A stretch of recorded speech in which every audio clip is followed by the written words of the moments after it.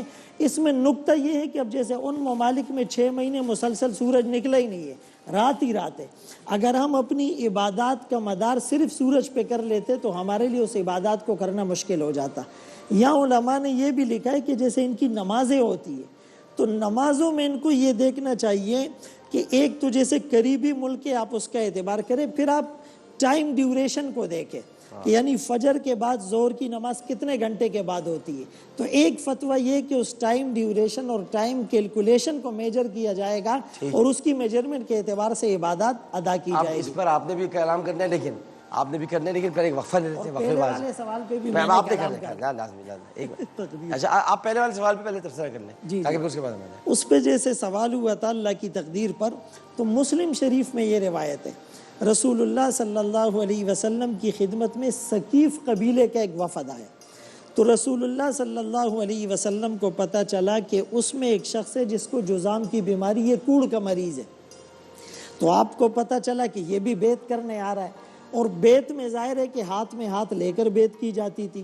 تو رسول اللہ صلی اللہ علیہ وسلم نے اس کو پیغام بھیجا کہ اِنَّا قَدْ بَایَعْنَاكَ فَارْجِعْ، ہم نے تم سے بیعت کر لی ہے، آپ چلے جاؤ۔ وَعَلَىٰ رَبِّهِمْ يَتَوَكَّلُونَ، اپنے رب پر توکل کرنا مومن کا شیوا ہے، لیکن اس توکل کو ہم نہیں سمجھ پائے۔ توکل یہ نہیں ہے کہ آپ اپنے گھوڑے کو اور سواری کو کھلا چھوڑ دیں اور کہیں میں نے اللہ پر توکل کیا ہے۔ فرمایا پہلے اس کو رسی سے باندھو پھر توکل کرو۔ جیسے رسول اللہ صلی اللہ علیہ وسلم نے فرمایا کہ تم مجذوم سے ایسے بھاگو فرارک من الاسد، جیسے تم شیر سے بھاگتے ہو۔ اور یہ جو ابو عبیدہ بن الجراح رضی اللہ تعالیٰ عنہ کا واقعہ بتایا تو اس کے ضمن میں یہ بھی ہے کہ حضرت عمر رضی اللہ تعالیٰ عنہ نے ان کو بھی پیغام کہلوا بھیجا کہ آپ واپس مدینے آ جائیں، مجھے آپ سے ایک اہم کام میں مشاورت کرنی ہے۔ ان کو پتہ چل گیا کہ وہ اہم کام یہ ہے کہ حضرت عمر رضی اللہ تعالیٰ عنہ یہ چاہتے ہیں کہ ابو عبیدہ بن الجراح رضی اللہ تعالیٰ عنہ واپس مدینے آ جائے، کہیں اس بیماری میں ان کی موت نہ ہو جائے۔ تو ابو عبیدہ بن الجراح رضی اللہ تعالیٰ عنہ نے جوابی خط لکھا کہ میں آپ کی یہ بات نہیں مان سکتا، میں نے رسول اللہ صلی اللہ علیہ وسلم کو یہ فرماتے ہوئے سنا، ان اصاب الناس موت فاثبت، اگر کہیں وبا پھیل جائے تو وہاں ثابت قدم رہنا، وہاں سے نکلنا لیکن نہیں ہے۔ ایک بات ابو عبیدہ نے مانی تھی ان کی، وہ صاحب کو یاد ہو، حضرت عمر نے کہا تھا چلو یہ نہیں مانتے، کم از کم اوپر تو چلے جاؤ، اوپر جگہ پہ چلے جاؤ، تو اوپری جگہ پہ چلے گئے تھے، کہا امیر المومنین آپ یہ بات مان لیتا ہوں۔ اس سے بہت سارے صحابہ بچ گئے تھے، اکیلے نہیں کہا، تو اس میں کافی لوگ تھے۔ تو ایک سوال لے لیتے ہیں، پھر آپ کی طرف یہ سارے جواب لے کر آتے ہیں، پھر وقفے کی طرف جا کے آج اطمینان سے بات، آج ٹائم ہے۔ اچھا جی، السلام علیکم۔ السلام علیکم عامر بھائی۔ جی بھائی فرمائیے۔ عامر بھائی نوید طالب بات کر رہا ہوں راول پنڈی سے۔ جناب آپ سے سر سوال یہ عامر بھائی کہ ایک تو یہ میرے بھائی ہیں، انہوں نے گھر میں کبوتر پالے ہوئے ہیں، اور وہ کبوتروں کے جو پنجرا ہے نا وہ بہت چھوٹے چھوٹے ہیں۔ ہاں پہلی تو یہ جو ہم لوگ گھروں میں کبوتر یا طوطے پالتے ہیں اپنی دل کی تسلی کے لیے، یا ان کے رنگ برنگے کلر ہوتے ہیں تو اس لیے، اور چھتوں پہ جا کے اڑاتے بھی انہیں آ بھی کہتے ہیں، آ کہتے ہیں۔ ہاں ہاں جی جی، وہ اس طرح بھی کرتے ہیں، اور میں ان کو منع کرتا ہوں کہ بھائی دیکھو یہ کتنا ان کے ساتھ ظلم ہے کہ ان کو آپ نے بند کیا ہوا ہے پنجروں میں، چھوٹے چھوٹے پنجرے ہیں یا بڑے بے شک بڑے ہیں، کیا یہ جائز ہے، صحیح ہے؟ کبوتر کو تو چھت پہ جا کے کہہ کے آ کرنا بھی چاہیے، پتہ نہیں چھت پہ کبوتر کو آ کہہ رہے ہیں یا کچھ اور کر رہے ہیں، اس میں بڑا خیال کرنا چاہیے۔ یہ جو میں تو بڑا خلاف ہوں اس چیز کے، یہ کبوتر پالنا اڑانا۔ ان باتوں کے وجہ سے میں علماء کرام سے پوچھ لیتا ہوں، ایک وقفہ لیتے ہیں، وقفے میں حاضر ہوں گے۔ کبوتر بازی کیا ہے بتائیے گا جی؟ پھر آ گیا پیارا رمضان۔ السلام علیکم ورحمۃ اللہ، ایک مرتبہ پھر حاضر خدمت میں عامر آن لائن میں۔ مرحبا والوں نے بائکس اب پہنچا دی ہیں یہاں پر، اور یہ بائکس جو ہیں یہ ہم اپنے طور پر جو مستحقین ہیں ان کو دیں، کیونکہ ظاہر ہے کہ گیم شو اب ہے نہیں، ہمارا جو دوسرا گیم شو ہے سیلیبریٹیز کے ساتھ ہوتا ہے اور ان کو ہم الگ گفٹس دیتے ہیں۔ تو یہ بائکیں ہیں جو ہمارے پاس آئی ہیں، 40-50 کے قریب بائکیں۔ یہ بائکیں ہم جو نیکی میں لوگ آ رہے ہیں ان کو دیں گے، اور 4 بائکیں ہماری علماء کرام کے لیے، جو مرحبا والوں نے آج کہا ہے کہ آپ اعلان کر دیں. میں نے کہا تھا میں اس وقت تک اعلان نہیں کروں گا جب تک کہ یہ بائکیں نہیں آئیں گی. تو 4 بائکیں. جی کیا فرما رہے ہیں؟ اس دن 5 بائکیں اور 5ویں ذاکر ہوتا ہے، 5 بائکیں ہو گئی ہیں. تو یہ علماء کو جائیں گی. اس کے علاوہ ہمارے نعت خواہ حضرات جو ہیں، یعنی جناب احمد رضا قادری صاحب، جناب شہریار طارق صاحب، جناب مکرم علی خان صاحب اور جناب علی محمد خان صاحب، جناب آصف شاہ صاحب، جو ہمارے مہمان محمود ہندی صاحب، ان کے لیے بھی ایک بائک ہے جو ہم بعد میں ان کو، یعنی رمضان ہم ان کو دیں گے. بعد سے مراد یہ نہیں ہے کہ بہت بعد میں دیں گے، ابھی دیں گے آپ کو. لیکن یہ بائک ہم دے رہے ہیں. جناب عابد ولی صاحب بھی آئیں گے لیں گے، لیکن پہلے ہم جواب کی طرف پڑھتے تاکہ بات نہ کر سکے. جی مفتی صاحب جواب. پہلا جو سوال تھا کہ ایسی جگہ جہاں پر 6 مہینے کا دن اور 6 مہینے کی رات ہے تو وہاں پر نمازوں کا یا روزے کا کیا ہوگا. اس کا ہمارے پاس حدیث شریف میں ایک اس کا موجود ہے تصور. مسلم شریف کی حدیث ہے کہ جب بتایا گیا نبی علیہ السلام نے کہ ارشاد فرمایا کہ جناب وہ راتیں لمبی اور دن لمبے ہونے کی بات کی تو صحابہ نے اس وقت سوال کیا تو اس پہ حضور نے فرمایا ہے اندازے کے ساتھ وہ نماز ادا کریں گے. تو اندازہ کیا ہے وہ فقہائے کرام نے بتایا، جس طرح میسمی صاحب نے کہا کہ جو قریب ترین ملک ہے، مطلب جس جگہ یہ ناروے سے قریب ترین جو کنٹری ہے جہاں پر دن اور رات کا تعین ہو رہا ہے تو اس کے حساب سے وہاں نمازیں بھی ہوں گی اور اس کے حساب سے روزہ بھی ہوگا.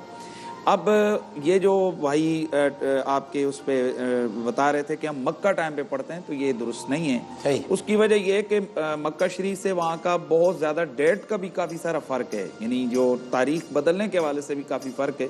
لہٰذا وہاں کے جو لوگ ہیں وہ اپنے قریب ترین ان کی جو کنٹری ہے وہ اس کے ٹائم کو جو ہے نا وہ فالو کریں. اور اس کے علاوہ اگر ان کے قریب ترین اس طرح کا کوئی اسلامی ملک نہیں ہے کہ جس کو فالو کر سکیں تو پھر جس طرح انہوں نے بتایا کہ وہ ایک ٹائم رکھ کر، جس طرح عام دنوں کا ایک ٹائم ہوتا ہے اس ٹائم کا ایک پیریڈ رکھ لیتے ہیں کہ اتنے سے اتنے بجے تک ہماری فجر ہوگی، اتنے سے اتنے بجے تک ہماری ظہر ہوگی. اس طریقے سے وہ ٹائم ٹیبل ایڈجسٹ کر سکتے ہیں. آپ نے کبوتر بازی اور اس کے علاوہ جو گھروں میں پرندے پالنے کا جو ہے نا وہ بتایا تو بڑی واضح سی اس کے اوپر شریعت کے احکامات موجود ہیں کہ اگر آپ پرندوں کو اس طرح سے پالتے ہیں جس طرح آپ نے کبوتر پالے ہوئے ہیں کہ وہ گھوم پھر کر اڑ کر پھر واپس اپنے گھروں میں آ جاتے ہیں تو اس کی تو اجازت ہے. یا آپ نے مرغ وغیرہ پالے ہوئے، ایسا پرندہ جس کو آپ قید میں رکھ رہے ہیں اور اس کے ساتھ آپ کا صحت کے حوالے سے یہ دیگر کوئی آپ کا فائدہ یا آپ کی کوئی ضرورت ہے تبھی اس کے ساتھ مخصوص نہیں ہے. یعنی بعض چیزیں ایسی ہوتی ہیں کہ دوا کے لیے کوئی پرندے منگوائے جاتے ہیں جن کے لیے اس نے دوائی بنانی ہے، اس کی صحت کا مسئلہ ہے، طبیب کہتا ہے کہ اگر آپ نے ایسا نہ کیا تو آپ کو بیماری بڑھ جائے گی، وہ ایک الگ ہے. لیکن جس طرح یہ شوقیہ طور پر پرندے ایسے پرندے جن کو زبردستی رکھا جاتا ہے، یہ پرندوں کے جو حقوق ہیں یہ ان کو سلب کرنے والی بات ہے، یہ جائز نہیں ہے. یعنی یہ ویسے ہی جو طوطے شوتے پال لیتے ہیں اور جب وہ ان کو پنجرا کھولے تو وہ اڑ جاتے ہیں، تو ایسے طوطوں کا یعنی بالخصوص جو یہ حرام پرندے وغیرہ ہیں تو ان کا جناب پالنا یہ درست نہیں ہے. اور رہ گیا مسئلہ کبوتر اڑانے کا، وہ جو بازی وغیرہ لگاتے ہیں تو وہ سیدھا حرام ہے، وہ چوہا ہے. تو اس کا اس نیت سے اگر کوئی کبوتر خریدتا ہے یا بیچتا ہے وہ تو بالکل چونکہ وہ گناہ کے طرف بڑھانے والا ہے وہ ناجائز ہے. حضرت امام جعفر صادق علیہ السلام سے بات منسوب ہے کہ انہوں نے فرمایا کہ جن گھروں میں چھوٹے بچے ہیں وہ مرغیاں اور کبوتر پالیں، لیکن ان کے پالنے میں اس بات کا خیال رکھنا ضروری ہے کہ ان کے جو حقوق کا مسئلہ ہے، میں وہ انٹرنیشنل حقوق کی بات نہیں کرتا جو ہر چیز میں، لیکن اس طرح سے کہ یہ آزادی سے اپنا کھا پی سکیں، اڑ سکیں، آ سکیں اپنی مرضی سے، اس میں حرج نہیں ہے. لیکن کبوتر وغیرہ کے علاوہ بعض جو پرندے رکھے جاتے ہیں ان کو پسند نہیں کیا گیا ہے، ان سے اجتناب کرنا چاہیے. دیکھیں اس بارے میں رسول اللہ صلی اللہ علیہ وسلم کی واضح حدیث موجود ہے اور یہ بخاری اور مسلم شریف دونوں میں ہے.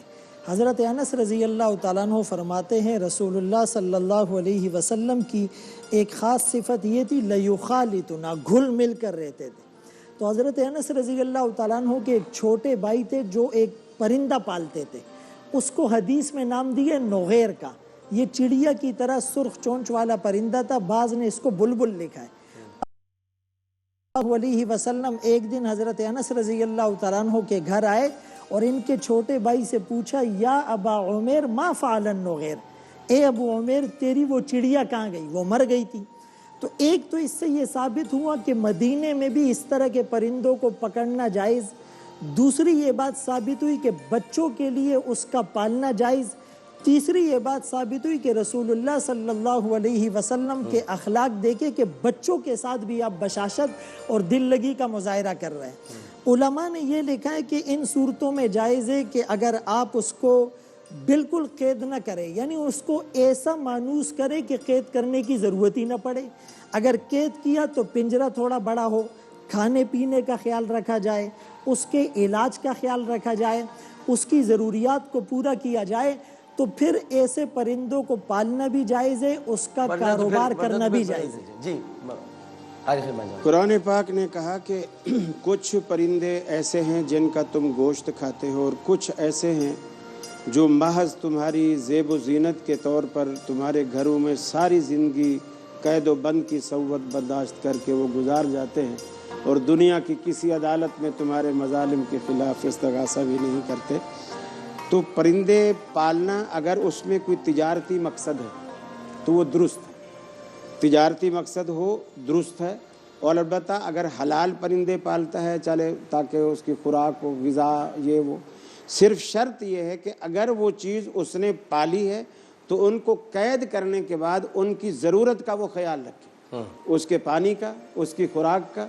جیسے ایک خاتون نے بلی باندھی تھی، اب وہ ظاہر بات ہے باندھی ہے اس نے، تو اب اس کو پانی رکھنا، خوراک دینا، اور وہ مر گئی تھی، وہ مر گئی، اس کا پھر معراج کے موقع پر جانا۔ تو یعنی پالنے میں قباحت نہیں ہے، اس کو پالے لیکن پھر اس کے حقوق ادا کریں۔ ایک چھوٹی سی بات ہے، ایک منٹ سرکار، آپ پہلے بھی 2 دفعہ زیادہ کر لیے، اب آخری ٹائم ہی میرا ہے، اذان ہوگی تو میں چپ۔ اللہ کرے آپ کا آخری ٹائم نہ ہو۔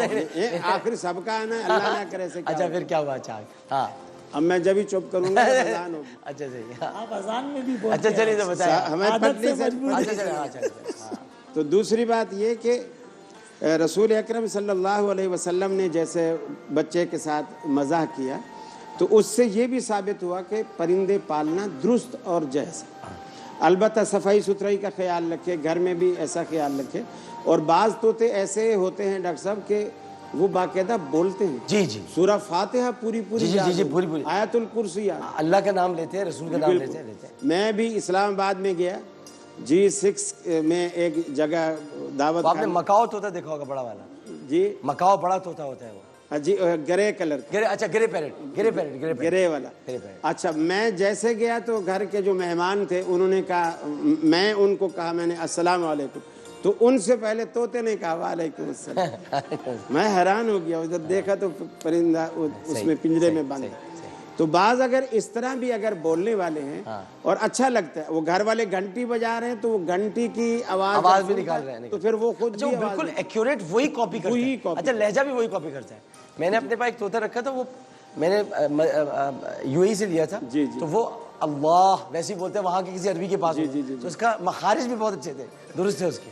ہاں لیکن یہ ہے کہ وہ طوطے زیادہ دیر جب رہتے ہیں جب طوطی بھی ساتھ رکھی جائے، اکیلا طوطا زندگی گزارتا ہے۔ اس بات پہ تو بریک بنتی ہے، وقفہ لیتے ہیں طوطے ساتھ۔ عابد ولی صاحب کہاں ہے؟ نہیں یہ چلے، یہ چابی عابد ولی صاحب کو جائے گی، جو مرحبا والوں کی طرف سے جو ہماری نیکی کی ٹیم آئی تھی ان کے لیے جائے گی۔ لیکن ایک وقفہ لیتے ہیں، وقفے کے بعد حاضر ہوتے ہیں۔ السلام علیکم ورحمۃ اللہ۔ سے افطار کیا۔ اللہ اکبر، اللہ اکبر، اللہ اکبر، اللہ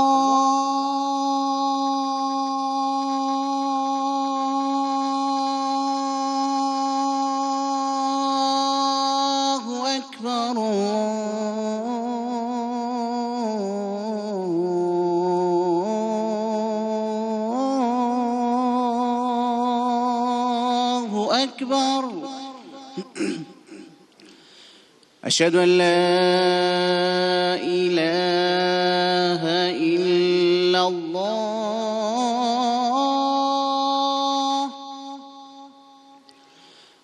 أشهد أن لا إله إلا الله،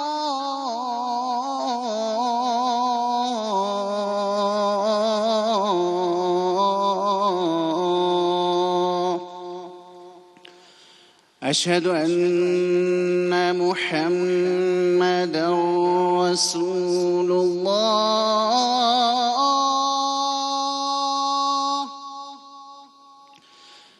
أشهد أن محمدا رسول الله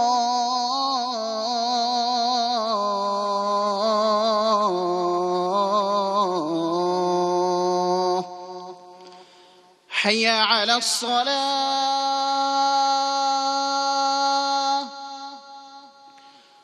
حي على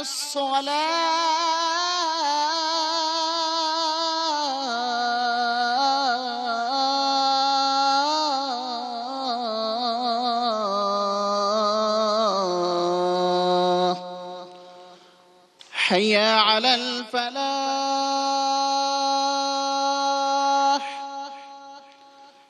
حي على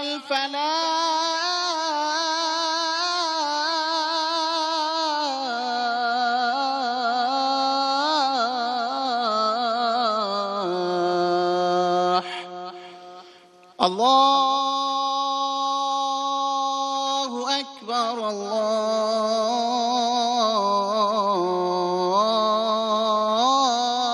الله أكبر لا إله إلا الله اللهم رب هذه الدعوة التامة والصلاة القائمة آت محمدا الوسيلة والفضيلة والدرجة الرفيعة وابعثه مقاما محمودا الذي وعدته وارزقنا شفاعته يوم القيامة إنك لا تخلف الميعاد جناب مفتی رفیق قریشی صاحب عطا فرما بالخصوص ہمارے آج کے روزے کو اپنی بارگاہ میں قبول فرما ہماری رمضان ٹرانسمیشن کے دوران ہم سے کوئی غلطی کوتاہی رہ گئی اس کو معاف فرما ہمارے وطن کی حفاظت فرما اے اللہ کریم اس وقت تمام اقوام عالم آزمائش میں مبتلا ہیں بالخصوص ہم پاکستان کے اندر ہمارے بھائی بہنیں پریشانیوں میں مبتلا ہیں یا اللہ سب کی پریشانیوں کو دور فرما اور اس آنے والی جو ہمارے اوپر آئی ہوئی وبائی مرض ہے اس سے ہم سب کو محفوظ کرتے ہوئے جلد از جلد اس کا خاتمہ فرما وصلی اللہ علی حبیبی محمد وآلہ وصحبہ اجمعین برحمتک یا ارحم الراحمین۔ بہت شکریہ جناب مفتی حنیف قریشی صاحب روح پرور دعا کرانے کے لیے، جناب مولانا نازل سبحان صاحب، جناب ڈاکٹر محمود احمد مدنی صاحب، جناب قاری خلیل الرحمان جاوید صاحب، جناب رمضان چیپا صاحب، باسل شاہد صاحب، مکرم علی خان صاحب، علی محمد خان صاحب، شہریار طارق شہری بھائی، جناب احمد قادری صاحب، سب کا بہت بہت شکریہ۔ میں شکریہ ادا کرتا ہوں کینٹکی فرائیڈ چکن KFC والوں کا، آج سے افطار ان کی طرف سے ہوگی، اور سلائس والوں کا شکریہ ادا کرتا ہوں، آلپرس والوں کا شکریہ ادا کرتا ہوں جنہوں نے افطار کا اہتمام کیا۔ یہیں پر ہم ایک وقفہ لینے کے لیے جا رہے ہیں، وقفے کے بعد جب ہم آپ سے ملاقات ہوگی تو 8 بجے جی وے پاکستان میں ہماری آپ کی ملاقات ہوگی، اور اس کے بعد سحر کی نشریات رات 2 بجے سے شروع ہوں گی، یعنی ہماری ابھی آپ کی تھوڑی دیر بعد ملاقات ہونے والی ہے 8 بجے، اور 8 بجے ہماری آپ کی ملاقات ہوگی جی وے پاکستان میں۔ اللہم صلی علی سیدنا و مولانا محمد وعلی آلہ وصحبہ وبارک وسلم وصلی علیہ۔ عامر لیاقت حسین کو اجازت دیجیے، وہ بھائی اس میں کچھ رہ گیا تھا اس لیے ہنسو مت، اسے اٹھا کے رکھا ہے، آپ درد ہو جائے گا۔ عامر لیاقت حسین کو اجازت دیجیے، انشاءاللہ اب ملاقات ہوتی ہے آپ سے 8 بجے۔ اس اپنے پن کے ساتھ نماز خیال رکھیے گا۔ اللہ حافظ۔ اب بڑا افسوس کیا